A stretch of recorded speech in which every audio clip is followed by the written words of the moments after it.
காமராஜரை பற்றி நான் பேசுகிறேன்னுட்டு யாராவது காங்கிரஸ்காரன் நினச்சிக்க போகிறீங்க? எனக்கும் கட்சிக்கும் எந்த சம்பந்தம் கிடையாது.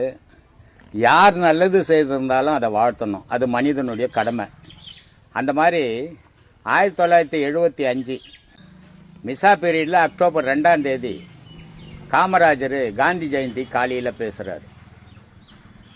காலையில் பேசினவர் என்ன பேசுகிறாரு முடிவில், நான் உண்மையான காந்தியவாதியாக இருந்தேன்னா என்னுடைய மரணம் காந்தி ஜெயந்தியில் தான் நடக்கணும் அப்படின்றாரு. அப்போது அவர் காந்தி மேலே எவ்வளோ பற்று, கடவுளாக நினச்சிருக்கிறார் காந்தியை.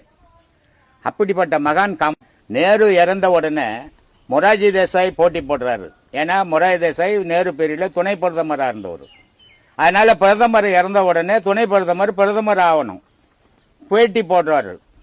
போட்டி போடும்போது அகில இந்திய தலைவர் காமராஜ். அதனால் அவர் சொல்கிறாரு, இவர் மொரார்ஜி தேசாய் நல்ல திறமசாலி, ஆனால் இந்தி மொழி வெறி ஜாஸ்தி அவருக்கு. அதனால் அவர் வந்தால் பெரிய பிரச்சனை ஆகுன்றத லால் பகதூர் சாஸ்திரியை கொண்டு வந்தார். இந்த லால் பகதூர் சாஸ்திரி ஒரு வருஷமே ஆட்சி நடத்திட்டு இறந்ததால அடுத்ததும் மொரார்ஜி தேசாய் போட்டி போடுறாரு. அப்போவும் இந்திரா காந்தி எடுத்துன்னு வந்தார். எப்பவுமே இவர் நான் வரணும்னு நினைக்கல. அவர் நான் வரணும்னு நினச்சிருந்தா எத்தனையோ முறை வந்திருக்கலாம் பிரதமராக.